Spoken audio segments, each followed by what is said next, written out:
Hujan turun sejak sore, membasahi jalan tanah menuju desa Kalipuru. Kabut menggantung rendah, membuat pepohonan tampak seperti bayangan raksasa yang mengintai. Rani menurunkan koper dari mobil sewaan, lalu menatap rumah kayu peninggalan neneknya yang berdiri paling ujung. Pintu depan setengah terbuka, berderit saat didorong. Bau lembab bercampur wangi dupa lama langsung menyergap rumah ini. Masih sama, gumamnya pelan. Ia terakhir datang waktu kecil, sebelum neneknya meninggal mendadak. Sejak itu rumah dibiarkan kosong.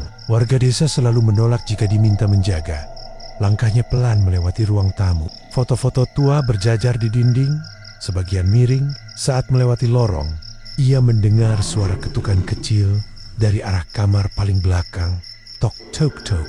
Rani berhenti. Halo, panggilnya ragu. Tak ada jawaban. Ia mendekat. Pintu kamar itu terkunci rapat, gemboknya berkarat. Anehnya, suara tadi berhenti tepat saat tangannya menyentuh gagang. Perasaan tidak enak muncul, namun rasa penasaran lebih kuat.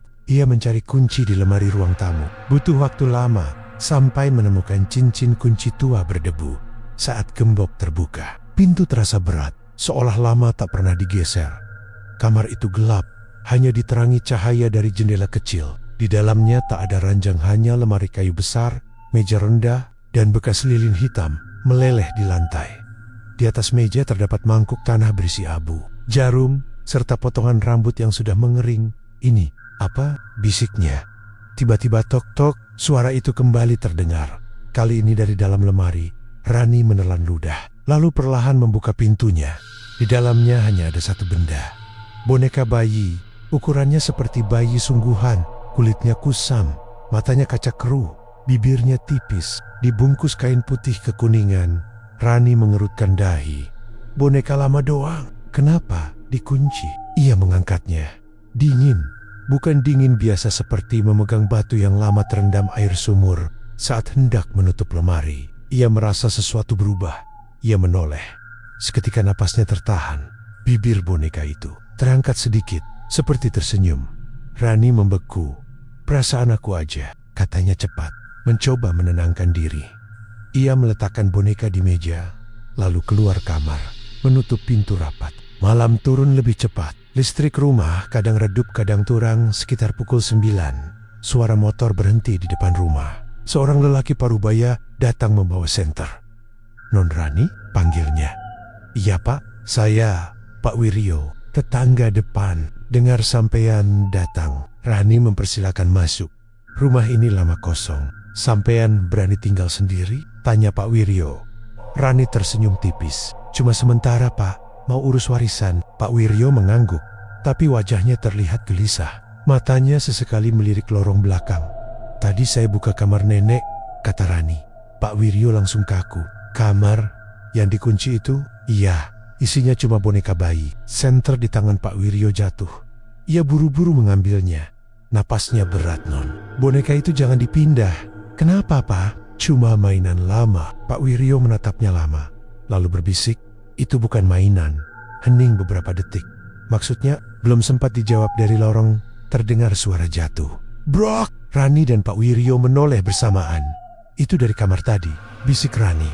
Mereka berjalan mendekat. Pintu kamar yang tadi tertutup kini terbuka sedikit. Padahal Rani yakin sudah menguncinya kembali. Pak Wiryo menahan napas. Jangan masuk, non. Namun Rani sudah mendorong pintu. Boneka bayi itu tidak lagi di meja, kini tergeletak di lantai, menghadap pintu, seolah menunggu mereka. Rani mengambilnya lagi, kali ini dengan tangan gemetar. Lihat pak, jatuh aja. Pak Wiryo tidak menjawab. Matanya terpaku pada wajah boneka. Rani mengikuti arah pandangnya, dan tubuhnya langsung dingin. Senyum boneka itu sekarang lebih lebar, bukan ilusi. Bibirnya benar-benar terangkat, memperlihatkan garis hitam seperti mulut yang hampir tertawa. Pak Wiryo mundur selangkah. Sudah mulai, gumamnya. Mulai apa pak? Sebelum ia menjawab, terdengar teriakan warga dari luar rumah. Tolong! Tolong! Rani dan Pak Wiryo berlari keluar. Di halaman rumah sebelah, seorang pria tua terkapar. Tubuhnya kejang, mulutnya berbusa hitam. Warga panik mengerumuni. Itu Pak Lurah, teriak seseorang. Rani ikut mendekat. Saat ia menoleh tanpa sadar, boneka bayi di tangannya bergerak sedikit. Matanya yang kaca seperti berkilat. Dan di saat bersamaan Pak Lurah mengembuskan napas terakhirnya, tubuhnya lemas, meninggal. Sekejap, sunyi menyelimuti. Rani menatap boneka itu. Perlahan, senyumnya kini sempurna, lebar, puas, seolah menikmati kematian barusan. Rani refleks menjatuhkannya. Astaga, Pak Wiryo langsung menariknya menjauh. Wajah lelaki tua itu pucat pasi. Sekarang, sampean percaya? Rani menatapnya gemetar. Itu apa sebenarnya? Pak Wiryo berbisik sangat pelan. Hampir tak terdengar di tengah hujan yang kembali turun. Itu boneka santet, wadah kiriman kematian. Rani menoleh ke tanah. Boneka bayi itu terbaring di lumpur, tetap tersenyum ke arah jenazah Pak Lurah. Dan untuk pertama kalinya Rani merasa senyum itu bukan sekadar senyum, melainkan tanda bahwa korban berikutnya sudah dipilih. Hujan belum reda saat jenazah Pak Lurah dibawa masuk ke rumahnya. Warga berkerumun, wajah mereka tegang. Tidak ada yang berani berbicara keras, seolah takut sesuatu ikut mendengar. Rani berdiri di tepi halaman, tubuhnya masih gemetar. Pak Wiryo berada di sampingnya, menatap tanah tempat boneka bayi tadi jatuh. Anehnya, boneka itu sudah tidak ada. Pak, bisik Rani, bonekanya kemana? Pak Wiryo menoleh cepat. Tadi sampean jatuhkan di situ kan? Rani mengangguk. Mereka saling pandang. Tanah becek itu kosong, hanya bekas jejak kecil seperti tapak lutut anak. Pak Wiryo langsung menarik napas panjang. Bahaya kalau sudah pindah sendiri. Rani menelan ludah. Pindah? Maksudnya? Belum sempat dijawab, seorang ibu berlari dari arah rumah Rani. Non Roni, teriaknya panik. Itu rumah sampean. Lampunya nyala semua, padahal Rani yakin sudah mematikan listrik sebelum keluar. Ia dan Pak Wiryo bergegas kembali. Dari keyohan, rumah kayu itu tampak terang benderang, kontras dengan langit gelap. Pintu depan terbuka lebar. Angin membuat tirai bergerak pelan. Mereka masuk bersamaan. Ruang tamu kosong, tapi terdengar suara gesekan dari lorong belakang. Shrek, seperti kain diseret di lantai. Pak Wiryo mengangkat senter, menyorot ke arah kamar terlarang. Pintunya kini terbuka penuh. Di dalam, lilin-lilin hitam yang tadi padam menyala sendiri. Api kecil bergoyang tanpa angin, dan di tengah lantai, boneka bayi itu duduk tegak, menghadap pintu, menghadap mereka. Rani refleks mundur. Itu duduk sendiri. Pak Wiryo berbisik, dia sudah memilih. Rani menoleh cepat. Memilih siapa? Pak Wiryo tidak menjawab. Ia hanya menunjuk meja ritual di sudut kamar. Di atasnya kini ada tambahan benda, sehelai kain batik dan foto kecil. Rani mendekat pelan. Tangannya gemetar saat mengambil foto itu. Matanya langsung membesar. Itu fotoku. Foto itu jelas miliknya, diambil dari rumah kota. Ia bahkan ingat baju yang dipakai. Kenapa ada di sini? Suaranya pecah. Pak Wiryo menutup mata sejenak, seolah sudah menduga. Kalau boneka sudah pegang identitas, artinya santetnya diarahkan ke aku. Pak Wiryo mengangguk pelan. Tiba-tiba boneka itu mengeluarkan suara kecil. Sike, sike, seperti lidah bayi mengecap. Rani dan Pak Wiryo menoleh bersamaan. Pongka, Itsu, sekarang tersenyum lebih lebar dari sebelumnya. Bibirnya mereka sampai hampir ke pipi. Rani menjerit kecil. Aku buang aja. Ia mengambilnya cepat, lalu berlari keluar rumah. Hujan masih deras saat ia melempar boneka itu ke sumur tua di samping rumah. Biur, boneka tenggelam. Roni, selesai kan? Pak Wiryo tidak langsung menjawab. Ia hanya menatap sumur dengan wajah pucat. Beberapa detik, hening. Lalu, dari dalam sumur terdengar suara tawa bayi, pelan, menggema. Hi, hi. Air sumur beriak sendiri. Sebuah tangan kecil muncul di permukaan, memegang bibir sumur. Rani menjerit mundur. Boneka itu memanjat keluar perlahan. Kainnya basah, tapi wajahnya tetap kering. Senyumnya tidak hilang, malah makin puas. Pak Wiryo berbisik gemetar. Tidak bisa dibuang. Dia terikat. Terikat sama siapa? Teriak Rani hampir histeris. Pak Wiryo menatapnya dalam. Sama darah, keluarga sampean. Kalimat itu membuat Rani membeku. Maksudnya, Pak Wiryo menariknya masuk rumah lagi, menjauh dari sumur. Dulu, nenek sampean dikenal sebagai dukun santet paling kuat di desa ini. Rani menggeleng cepat. Nenekku bukan dukun. Warga takut sama beliau. Banyak yang sakit misterius setelah berselisih. Roni, Potongan ingatan masa kecilnya muncul bau dupa. Kamar terkunci orang-orang. Datang malam hari. Pak Wiryo melanjutkan pelan. Boneka bayi itu wadah kiriman. Dipakai untuk mengirim penyakit sampai korban sekarat. Rani menatap lantai. Terus kenapa sekarang balik ke aku? Pak Wiryo tidak langsung menjawab. Ia melihat ke arah lorong. Boneka bayi itu kini berdiri di ambang pintu. Tempest seolah mengupik. Pak Wiryo berbisik sangat pelan. Karena setiap santet ada harga yang belum dibayar. Ronnie harga apa? Pak Wiryo menatapnya lurus. Tumbal darah keturunan. Jantung Rani serasa berhenti. Di saat yang sama, dari rumah warga terdengar teriakan lagi. Packard, tolong, istri saya. Mereka berlari ke sumber suara. Di dalam rumah itu, seorang wanita terbaring pucat. Tubuhnya kurus mendadak. Napasnya putus-putus. Rani tanpa sadar menoleh ke belakang. Boneka bayi itu sudah ada di pelukannya lagi. Padahal ia tidak merasa mengambilnya. Boneka itu menatap korban yang sekarat. Perlahan, bibirnya terangkat. Senyum mengembang. Saat senyum itu mencapai puncaknya, wanita itu mengembuskan napas terakhir. Meninggal. Rani menatap boneka di tangannya dengan horor yang tak bisa diucapkan. Pak Wiryo berbisik di sampingnya. Setiap dia tersenyum, satu nyawa diambil. Ronnie berarti kalau dia terus tersenyum, Pak Wiryo mengangguk pelan. Korban berikutnya tinggal menunggu giliran. Boneka itu menoleh perlahan ke arah wajah Rani. Senyumnya belum hilang. Dan untuk pertama kalinya, Rani sadar senyum itu bukan karena korban tadi. Karena ia sudah semakin dekat dengan target utamanya. Malam semakin larut, namun desa Kalipuru justru terasa makin hidup oleh ketakutan. Kematian istri Pak Darto menyebar cepat. Warga mulai menutup pintu lebih awal. Lampu dimatikan, seolah berharap kegelapan bisa menyembunyikan mereka dari sesuatu yang tak terlihat. Rani duduk di ruang tamu rumah neneknya. Tubuhnya lelah, tapi matanya tak bisa terpejam. Boneka bayi itu kini terbungkus kain dan diletakkan di atas meja. Namun ia tetap merasa diawasi. Pak Wiryo masih di sana, menyalakan rokok dengan tangan bergetar. Pak, kalau memang santet, kenapa korbannya orang lain dulu? Kenapa bukan saya langsung? Tanya Rani pelan. Pak Wiryo menghembuskan asap panjang. Karena kiriman lama biasanya bangun pelan. Dia butuh tenaga, butuh nyawa buat menguatkan diri. Rani menatap boneka itu. Berarti setiap kematian bikin dia makin kuat. Pak Wiryo mengangguk. Hening beberapa saat. Rani lalu bertanya lagi, siapa yang kirim santet ini ke keluarga saya? Pak Wiryo tidak langsung menjawab. Ia menatap foto nenek Rani di dinding. Dulu, nenek sampean banyak musuh. Tapi ada satu yang paling dendam. Siapa? Seorang perempuan. Anaknya meninggal waktu bayi. Rani mengerutkan dahi. Apa hubungannya sama nenek? Pak Wiryo menelan ludah. Pahit, katanya dipakai ritual. Darah Rani serasa berhenti mengalir. Maksud Bapak, boneka itu? Pak Wiryo mengangguk pelan. Wadah arwah bayi santet. Tiba-tiba, kain pembungkus boneka bergerak sedikit. Rani refleks, berdiri. Dia gerak. Pak Wiryo cepat mengambil garam kasar dari kantongnya, menaburkannya di meja. Gerakan kain berhenti.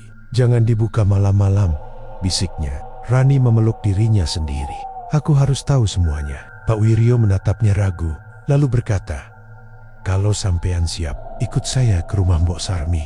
Dia satu-satunya yang masih ingat kejadian dulu. Mereka berangkat menjelang tengah malam. Jalan desa gelap, hanya diterangi senter. Anjing-anjing melolong panjang saat mereka lewat. Rumah Mbok Sarmi kecil, hampir roboh. Pintu dibuka.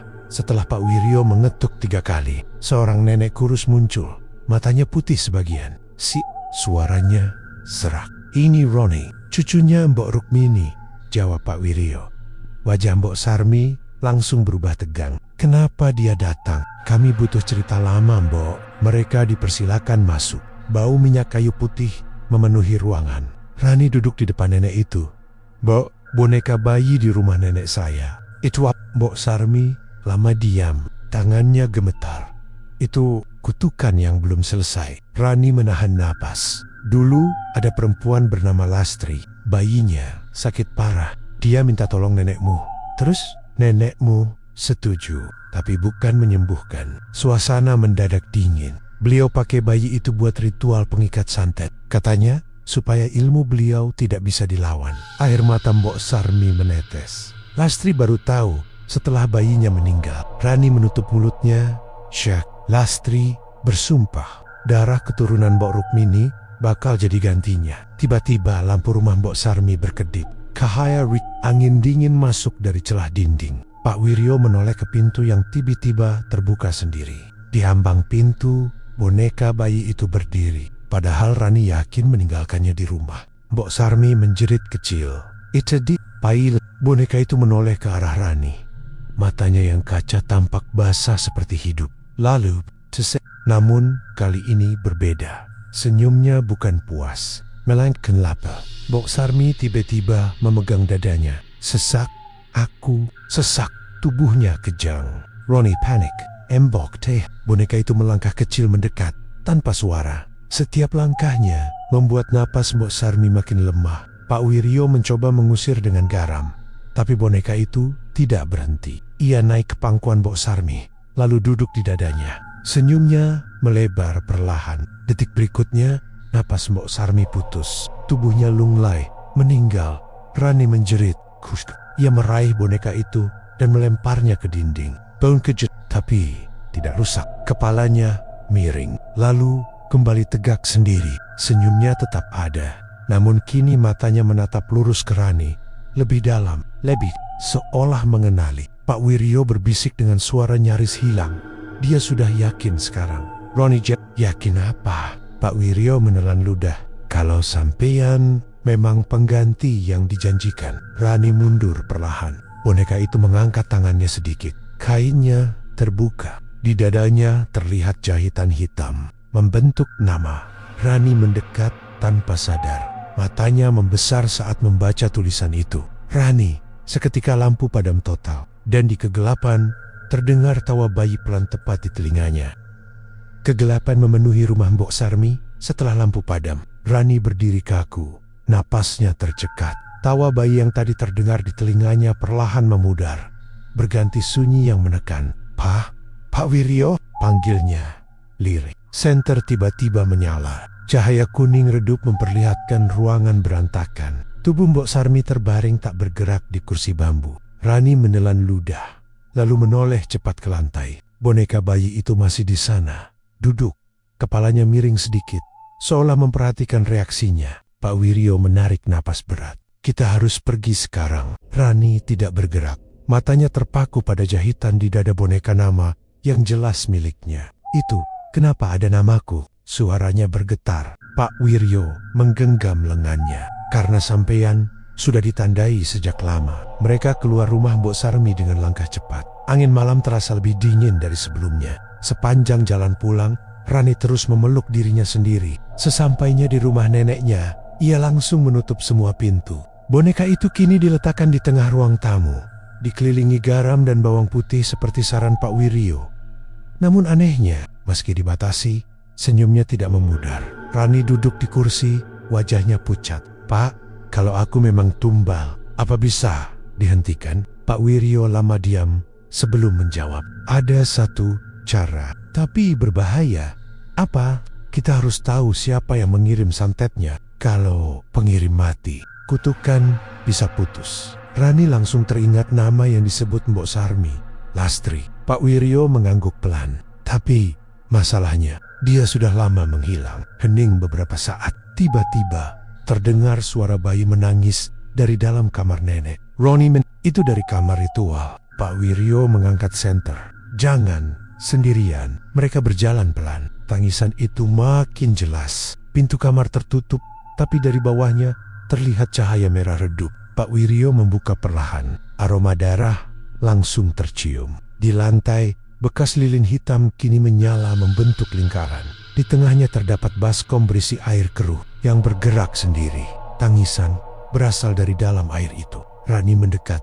Meski takut, permukaan air beriak, lalu memperlihatkan bayangan seperti wajah bayi. Tiba-tiba wajah itu berubah menjadi wajah Rani kecil. Ia tersentak mundur.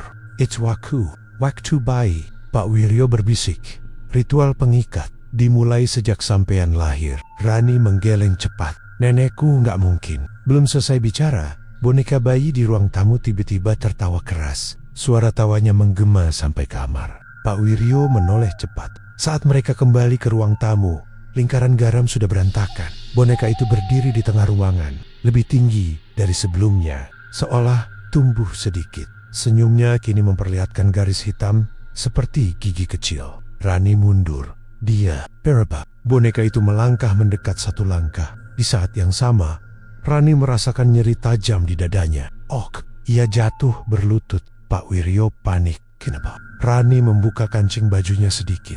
Di kulit dadanya muncul garis merah, seperti jahitan yang mulai timbul dari dalam. Pak Wiryo pucat melihatnya. Pengikatnya aktif. Boneka itu mengangkat tangannya perlahan. Setiap gerakannya membuat jahitan di dada Rani makin jelas. Rani menjerit kesakitan. "Hentikan!" Pak Wiryo cepat mengambil pisau kecil, menggores telapak tangannya sendiri, lalu melempar darah ke boneka itu. Cipratan merah mengenai wajah boneka. Seketika, ia berhenti bergerak. Senyumnya menegang. Jahitan di dada Rani juga berhenti muncul. Rani terengah di lantai. Pak Wiryo berbisik, "Darah penolak." Cuma menunda. Rani menatap boneka itu dengan air mata. "Kenapa dia mau aku?" Pak Wiryo menjawab pelan, "Karena arwah bayi itu butuh tubuh baru buat hidup lagi." Kalimat itu membuat Rani membeku. Boneka itu perlahan menoleh ke arah cermin di dinding. Pantulan di cermin membuat napas Rani terhenti. Karena yang terlihat di sana bukan boneka duduk, melainkan sosok bayi sungguhan. Kulat, mata tebut, dan mirip wajah Rani waktu kecil. Boneka itu kembali menoleh ke arahnya. Senyumnya muncul lagi, pelan namun pasti, seolah berkata tanpa suara, "Tubuhmu milik." Subuh datang tanpa terasa. Langit desa Kalipuru pucat, tertutup kabut tebal. Ayam berkokok samar, namun suasana tetap mencekam, seolah malam belum benar-benar pergi. Rani duduk bersandar di dinding ruang tamu. Ia tidak tidur sama sekali. Dadanya masih terasa perih. Bekas jahitan gaib yang sempat muncul meninggalkan garis kemerahan tipis. Boneka bayi itu kini terikat kain hitam dan diletakkan di dalam kotak kayu, ditindih batu, serta ditaburi garam. Namun Rani tetap bisa merasakan kehadirannya, seperti ada mata kecil yang terus menatap dari dalam. Pak Wiryo baru saja selesai menabur air doa di sudut rumah. "Ini cuma pelindung sementara," katanya pelan. Rani mengangguk lemah. "Pak, kalau aku pergi dari desa, apa santetnya berhenti?" Pak Wiryo menggeleng. Selama pengikatnya belum diputus, dia bakal tetap ngikut. Jarak nggak ngaruh. Rani menutup wajahnya. Rasa putus asa mulai muncul. Hening beberapa saat, sampai akhirnya Pak Wiryo berkata lagi, "Kita harus bongkar rahasia rumah ini. Biasanya wadah santet nggak berdiri sendiri. Pasti ada pusat ritualnya." Rani menatapnya. "Di kamar nenek bisa, tapi kadang disembunyikan di tempat yang nggak disangka." Mereka mulai memeriksa rumah dari pagi. Lemari, loteng, dapur lama semua dibuka. Debu beterbangan, sarang laba-laba memenuhi sudut. Saat memindahkan lemari besar di ruang belakang, Rani menemukan pintu kecil di lantai kayu. "Pak, ini apa?" Pak Wiryo mendekat.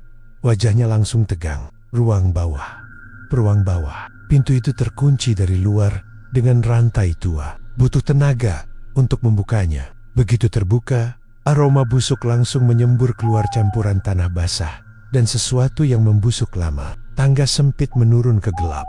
Pak Wiryo menyalakan senter. "Saya duluan." Mereka turun perlahan. Ruang bawah tanah itu sempit, tapi dipenuhi benda ritual. Tempurung kepala, botol berisi cairan hitam, serta kain kafan yang digantung. Di tengah ruangan ada meja batu. Sebuah peti kecil. Rani mendekat dengan langkah ragu. Peti itu terbuka sedikit. Di dalamnya ada tulang bayi yang disusun rapi, dibungkus kain merah. Rani menutup mulutnya menahan mual. "Itu jasadnya?" Pak Wiryo mengangguk pelan. "Kalau boneka di atas wadah arwah, ini pusat pengikatnya." Di samping tulang itu terdapat foto bayi yang sudah lusuh. Namun saat Rani mengambilnya, napasnya berhenti. Wajah bayi di foto itu sangat mirip dengannya. "Kenapa? Mirip aku," bisiknya gemetar. Pak Wiryo menatap serius. "Karena nenek sampean bikin pengikat dari kemiripan darah, supaya arwahnya gampang pindah ke tubuh keturunan." Rani mundur beberapa langkah. Air matanya jatuh tanpa sadar. Tiba-tiba, kotak kayu berisi boneka di lantai atas terdengar bergeser keras. "Brok!" Suara itu menggema sampai ruang bawah. Pak Wiryo langsung panik. Dia lepas. Mereka berlari naik. Begitu sampai di ruang tamu, kotak kayu sudah terbuka. Tali kain putus sendiri. Garam berserakan. Boneka itu tidak ada. Rani menoleh ke arah cermin dinding dan tubuhnya langsung kaku. Boneka bayi itu berdiri tepat di belakangnya. Songget, napas dingin terasa di tengkuknya. Ia tidak berani bergerak.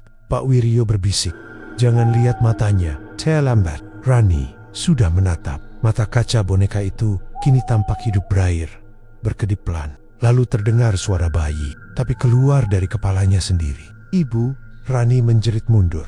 "Aku bukan ibumu." Boneka itu tertawa kecil. Tangan kecilnya menunjuk ke arah ruang bawah tanah. Pak Wiryo langsung mengerti.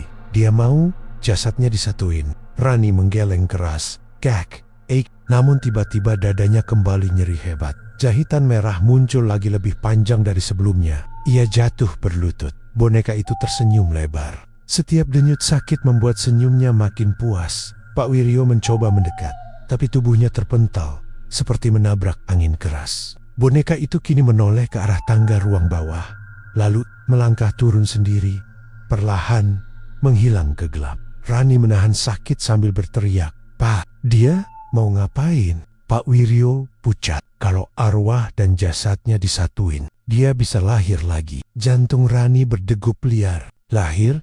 Lewat siapa? Pak Wiryo menatap langsung ke matanya. Lewat tubuh sampean. Tangisan bayi tiba-tiba menggema dari bawah tanah. Bersamaan dengan itu, jahitan di dada Rani terbuka sedikit, mengeluarkan darah tipis, dan di sela rasa sakit, ia mendengar bisikan lembut di telinganya. "Sebentar lagi, aku..."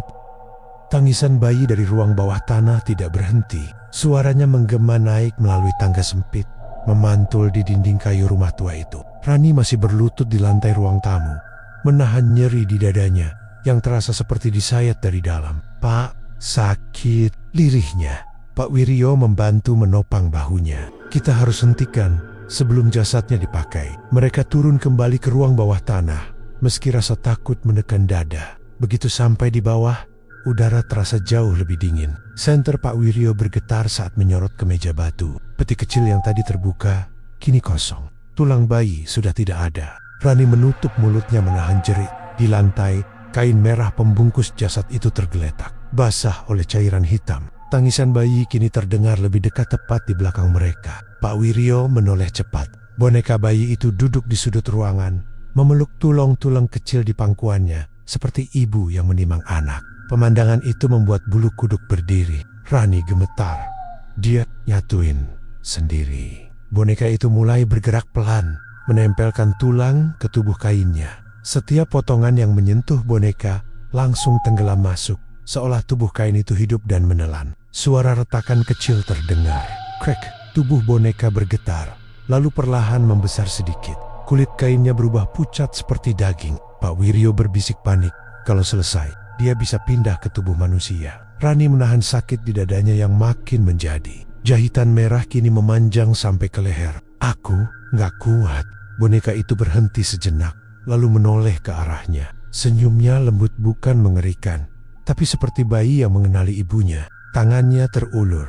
"Ibu." Suara itu kini jelas keluar dari mulut boneka. "Roni, aku bukan ibumu." Pak Wiryo cepat mengambil botol kecil dari tasnya, lalu menyiramkan air doa ke arah boneka. Air itu mengenai tubuhnya dan mengeluarkan asap tipis. Boneka menjerit kecil suara tangis bayi yang kesakitan. Namun, bukannya melemah. Tubuhnya justru bergerak lebih cepat menyatukan tulang. Pak Wiryo pucat. Airnya cuma nahan, bukan nyetop. Tiba-tiba lampu ruang bawah menyala sendiri, padahal tidak ada listrik di sana. Cahaya merah memenuhi ruangan. Di dinding muncul bayangan seorang perempuan berambut panjang. Rani menatap ngeri. "Siapa itu?" Suara serak terdengar dari segala arah. "Aku, ibunya." Pak Wiryo langsung mundur. Lastri, bayangan itu makin jelas, berdiri di belakang boneka. Wajahnya hancur separuh, matanya kosong, darah keturunan Rukmini. "Harus bayar," bisiknya. "Ronij, aku nggak pernah salah sama kamu." Lastri tertawa pelan. "Dosan, dibayar cucunya." Boneka itu kini berdiri. Tulangnya sudah menyatu seluruhnya. Tubuhnya tampak lebih berat, lebih hidup. Ia melangkah mendekat ke Rani. Setiap langkah membuat jahitan di dada Rani terbuka sedikit. Darah merembes keluar. Pak Wiryo mencoba menghalangi, tapi tubuhnya terpental keras ke dinding. Boneka itu kini tepat di depan Rani. Tangannya kecil menyentuh perut Rani. Seketika Rani menjerit. Ia merasakan sesuatu bergerak di dalam tubuhnya, seperti ada bayi yang mencoba masuk lewat kulit. Lastri berbisik lembut di telinganya, "Tubuhmu hangat, cocok buat anakku lahir lagi." Rani menangis histeris. "Tolong, jangan." Boneka itu tersenyum lebar. Mulutnya terbuka sedikit, memperlihatkan gigi kecil yang mulai tumbuh. Tangannya menekan dada Rani tepat di jahitan. Perlahan, jari boneka masuk menembus kulit tanpa darah. Rani menjerit keras. Di shot itulah Pak Wiryo bangkit sambil membawa obor dari kain yang dibakar. Lepesin daya, api dilempar ke arah lingkaran ritual di lantai. Kain merah dan sisa minyak langsung terbakar. Api membesar cepat. Lastri menjerit marah. Bayangannya goyah. Boneka itu terlempar mundur. Tangannya keluar dari dada Rani. Jahitan di tubuh Rani menutup lagi. Meski masih meninggalkan luka, api makin besar, membakar meja batu dan sisa perlengkapan santet. Tangisan bayi berubah jeritan marah. Boneka itu menatap Rani dengan kebencian, baru bukan lagi lapar, tapi dendam. Pak Wiryo menarik Rani naik ke atas sebelum api menyebar. Mereka keluar rumah tepat saat ruang bawah tanah mulai runtuh terbakar. Di halaman, Rani terjatuh lemas. Ia mengira semuanya selesai, namun Pak Wiryo menatap rumah dengan wajah lebih pucat dari sebelumnya. Rani mengikuti arah pandangnya. Di jendela lantai atas, boneka bayi itu berdiri. Tubuhnya tidak terbakar. Senyumnya kembali muncul. Lebih tipis, tapi jauh lebih menyeramkan. Seolah berkata, api boleh menghancurkan wadah, tapi arwahnya belum pergi. Dan di dada Rani, jahitan merah itu kembali berdenyut pelan, menandakan penyatuan tadi belum benar-benar gagal, hanya tertunda. Api yang membakar ruang bawah tanah akhirnya padam menjelang pagi. Asap tipis masih keluar dari celah lantai rumah tua itu. Warga mulai berdatangan, tapi tak satu pun berani masuk setelah mendengar cerita Pak Wiryo tentang ritual santet yang tersembunyi di bawah. Rani duduk di tangga depan. Wajahnya pucat, tubuhnya lemas. Luka jahitan di dadanya memang menutup, namun denyutnya masih terasa pelan, seperti detak jantung kedua. Pak Wiryo berdiri tak jauh, mengawasi rumah dengan gelisah. "Pak, ruang bawahnya sudah kebakar semua kan?" tanya Rani lemah. "Iya, tapi pusatnya belum tentu hilang." Rani menatapnya bingung. Maksudnya? Pak Wiryo menarik napas panjang. Kalau arwahnya masih punya pengikat darah, dia nggak butuh wadah lama lagi. Dia bisa pindah ke wadah baru, atau langsung ke tubuh target. Kalimat itu membuat Rani merinding. Sebelum ia sempat menjawab, terdengar suara warga berteriak dari arah balai desa. "Pak Wiryo, ada yang sakit lagi." Mereka berlari ke sana. Di dalam balai, seorang pemuda terbaring kejang. Kulitnya pucat, matanya cekung seperti kehilangan banyak darah. Rani langsung merasakan nyeri di dadanya saat mendekat. Jahitan merahnya berdenyut lebih cepat. Pak Wiryo berbisik, dia lagi ngambil tenaga. Rani menoleh ke sudut ruangan dan napasnya berhenti. Boneka bayi itu duduk di lemari, memandang korban. Tak ada yang menyadari keberadaannya, hanya Rani dan Pak Wiryo. Saat pemuda itu mulai sekarat, boneka tersebut tersenyum perlahan. Senyum yang kini tidak hanya lebar, tapi penuh kepuasan. Detik berikutnya, pemuda itu mengembuskan napas terakhir. Meninggal. Senyum boneka itu langsung menghilang, diganti ekspresi tenang, seperti bayi yang baru kenyang. Rani gemetar. Kenapa dia bunuh orang lain dulu? "Bukan," Pak Wiryo menjawab pelan, "karena dia lagi ngumpulin tenaga buat lahir sempurna." Mereka pulang dengan perasaan makin berat. Saat masuk rumah, suasana terasa berbeda, lebih dingin, lebih sunyi. Boneka itu sudah lebih dulu berada di ruang tamu, duduk di kursi nenek, seolah pemilik rumah. Rani menatap marah. "Kamu mau aku kan? Kenapa nggak ambil sekarang aja?" Boneka itu tidak bergerak, namun suara bayi terdengar di kepala Rani. Belum cukup, Rani menutup telinganya, tapi suara itu tetap ada. Pak Wiryo mendekat pelan. "Tadi malam, saya ingat sesuatu." "Apa?" "Perjanjian santet nenek sampean bukan cuma pakai bayi Lastri, tapi juga darah keluarganya sendiri." Rani mengerutkan dahi. "Darah keluarga?" Pak Wiryo mengangguk. "Harusnya ada satu lagi keturunan yang jadi pengikat cadangan." Rani terdiam. Ia langsung teringat seseorang. Pamanku, adik nenek. Pak Wiryo menatap tajam. Masih hidup? Iya, tapi tinggal di ujung desa. Dia jarang keluar. Tanpa menunggu lama, mereka berangkat menjelang sore. Rumah pamannya terpisah dari pemukiman. Dikelilingi pohon bambu rapat. Suasananya lebih menyeramkan dari rumah nenek. Pintu terbuka saat diketuk. Seorang lelaki tua kurus muncul. Matanya cekung. "Rani, akhirnya kamu datang," katanya lirih. Rani kaget. "Paman sudah tahu?" Ia tersenyum tipis. "Aku menunggu." Mereka masuk. Rumah itu penuh bau kemenyan. Di ruang tengah, Rani melihat sesuatu yang membuatnya membeku. Puluhan boneka bayi tergantung di langit-langit. Namun, semuanya rusak. Kecuali satu tempat kosong di tengah. Pak Wiryo langsung paham. "Kamu, penjaga pengikat kedua." Paman Rani tertawa kecil. "Rukmini kakakku pintar. Dia tahu suatu hari santet ini bakal berbalik." "Paman, hentikan semua ini." Namun lelaki itu menggeleng. "Gak bisa, perjanjiannya belum lunas." Tibit, pintu rumah tertutup sendiri. Angin dingin berputar di dalam ruangan. Boneka, bayi utama muncul di ambang pintu. Kini tubuhnya tampak lebih hidup, kulitnya seperti daging pucat. Bukan kain lagi. Ia berjalan menuju Paman Rani. Paman itu berlutut hormat. "Anakku, waktunya hampir tiba." Rani menjerit, "Paman gila!" Namun paman justru tersenyum pasrah. "Aku cuma penjaga sementara." Tubuh aslinya. Cecap, boneka itu menoleh ke Rani. Senyumnya kembali muncul, tapi kali ini lebih manusiawi, lebih menyeramkan. Ia mengangkat tangan kecilnya. Di saat bersamaan, dada Paman Rani tiba-tiba robek dari dalam tanpa darah. Sesuatu bercahaya hitam keluar seperti bola arwah. Bola itu melayang, lalu masuk ke tubuh boneka. Boneka itu bergetar hebat. Tubuhnya tumbuh sedikit lagi. Matanya kini benar-benar hidup, berkedip, menatap tajam. Paman Rani jatuh tak bernyawa.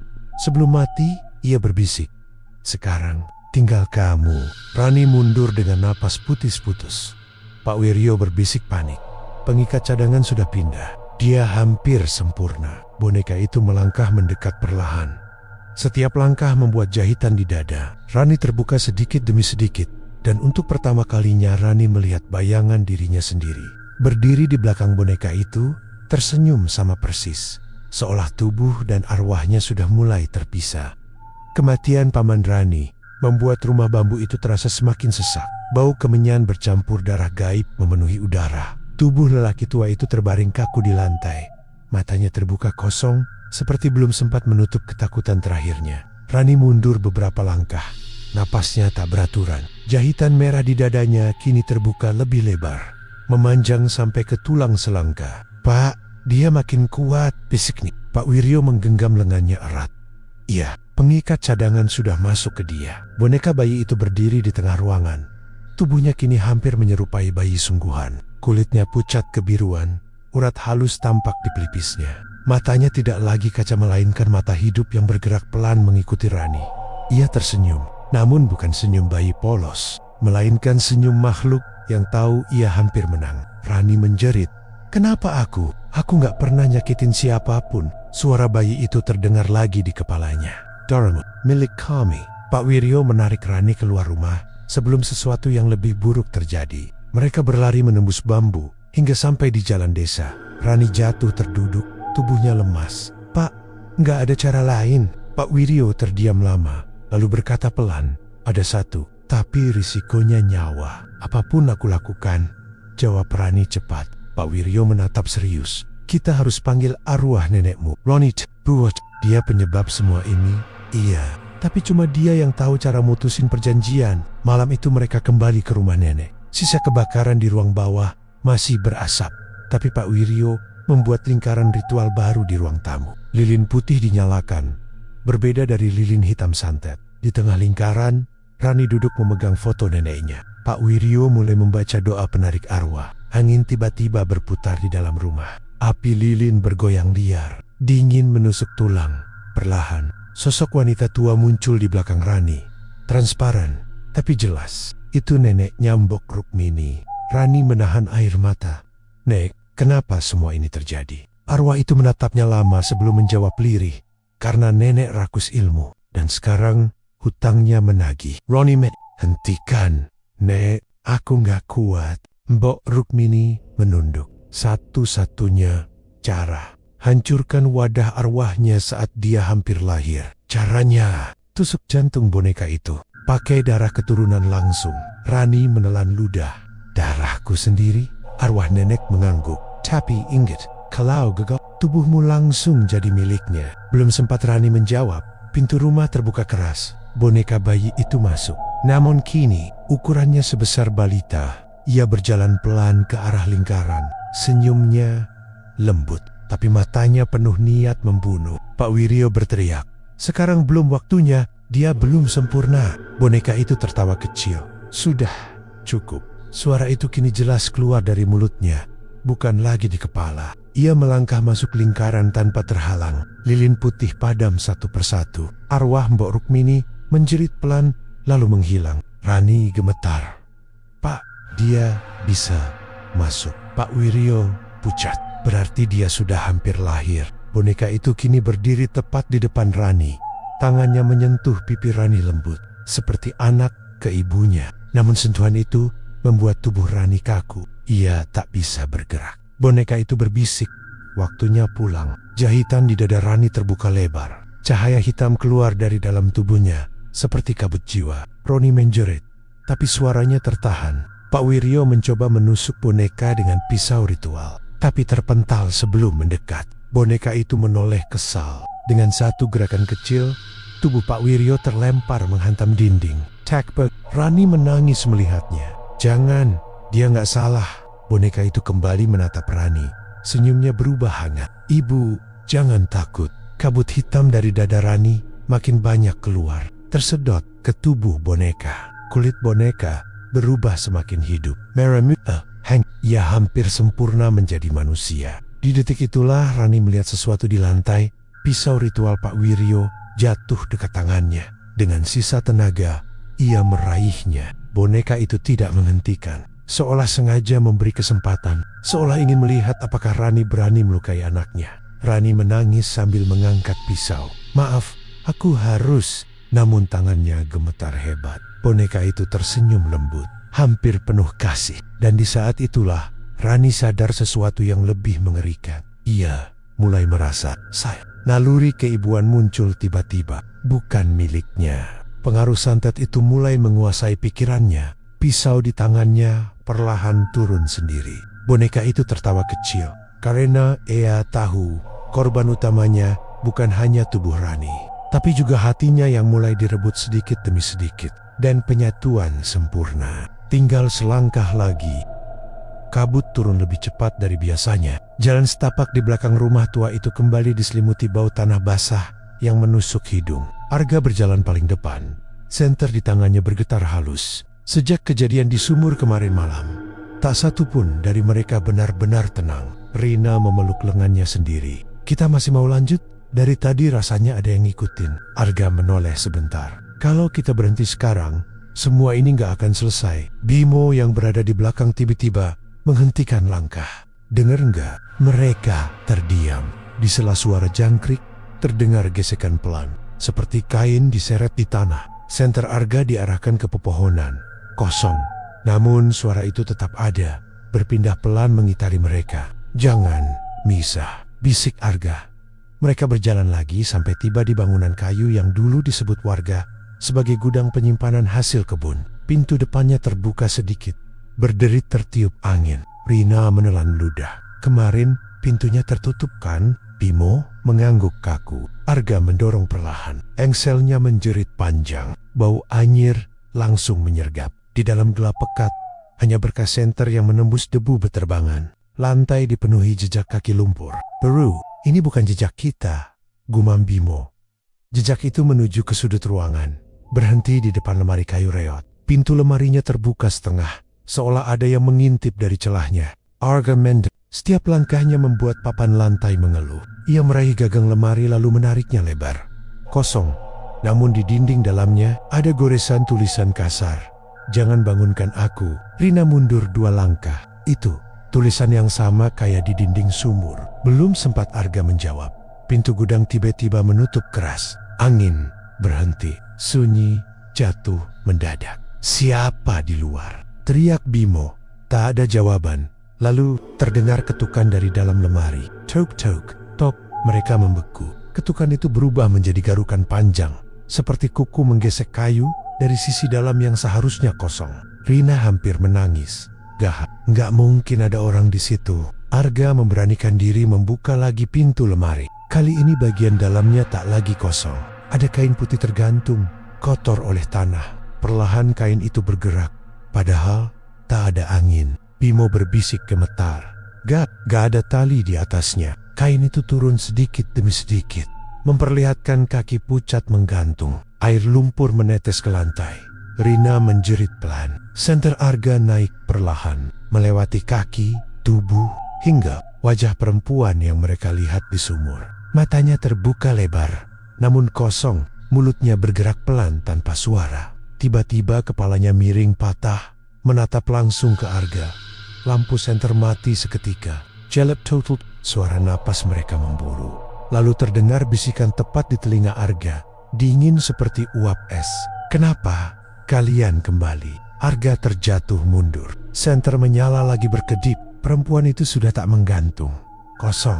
Namun jejak lumpur baru muncul di lantai. Berjalan keluar lemari. Mendekati mereka. 1 langkah, 2 langkah, 3. Rina berteriak. Di belakangmu. Argument. Perempuan itu sudah berdiri hanya sejengkal. Wajahnya retak seperti tanah kering. Dari celah kulitnya keluar air hitam menetes. Tangannya terangkat perlahan, menunjuk dada Arga. Kap yang membuka. Arga membuka apa? Mulut perempuan itu melebar tak wajar. Pintu gudang bergetar keras. Dari bawah lantai terdengar banyak ketukan, seolah puluhan tangan memukul dari dalam tanah. Bimo panik. Kita harus keluar sekarang. Ia menabrak pintu, namun tak bergerak, seakan terkunci dari luar. Perempuan itu melangkah maju. Setiap pijakannya meninggalkan genangan hitam. Rina memejam sambil berdoa. Arga teringat sesuatu liontin tua yang ia temukan di sumur. Ia merogoh saku, mengangkat benda itu. Reaksi perempuan itu berubah. Tubuhnya mundur kaku. Itu milikku. Suaranya kini bercampur isak. Arga memberanikan diri. Apa yang sebenarnya terjadi di tempat ini? Gudang mendadak sunyi. Ketukan dari bawah berhenti. Perempuan itu menunduk. Rambut panjangnya menutup wajah. Aku dikurung. Mereka takut. Lantainya berderak. Retakan muncul membentuk lingkaran di bawah kaki mereka. Takut pada apa? Tanya Arga. Perempuan itu mengangkat wajahnya lagi. Kini matanya menghitam penuh pada yang mereka bangunkan. Tiba-tiba tangan-tangan pucat menerobos keluar dari retakan lantai, meraih pergelangan kaki Bimo. Arga, teriak. Rina menarik Bimo sekuat tenaga. Tangan-tangan itu dingin dan berlendir. Arga menggenggam liontin erat. Apa yang harus kami lakukan? Perempuan itu menjerit melengking, membuat telinga mereka sakit. Tutup pintunya sebelum dia keluar. Retakan lantai melebar. Dari dalam muncul kegelapan pekat, lebih hitam dari malam. Suara napas berat terdengar dari bawah. Bukan milik manusia. Pintu gudang akhirnya terbuka sendiri dengan keras. Angin masuk membawa bau busuk menyengat. Lari! Teriak Arga. Mereka menyeret Bimo keluar tepat saat tenggen-tenggen itu hampir menariknya masuk. Begitu mereka jatuh di tanah luar, pintu gudang menutup lagi. Dari dalam terdengar satu jeritan panjang. Lalu hening. Kabut kembali turun, lebih tebal dari sebelumnya. Rina, itu belum selesai kan? Arga menatap liontin di tangannya yang kini retak di tengah. Dari dalam gudang terdengar satu ketukan terakhir. Pelan, namun berat. Arga berbisik lirih. Belum, kita baru saja membukanya.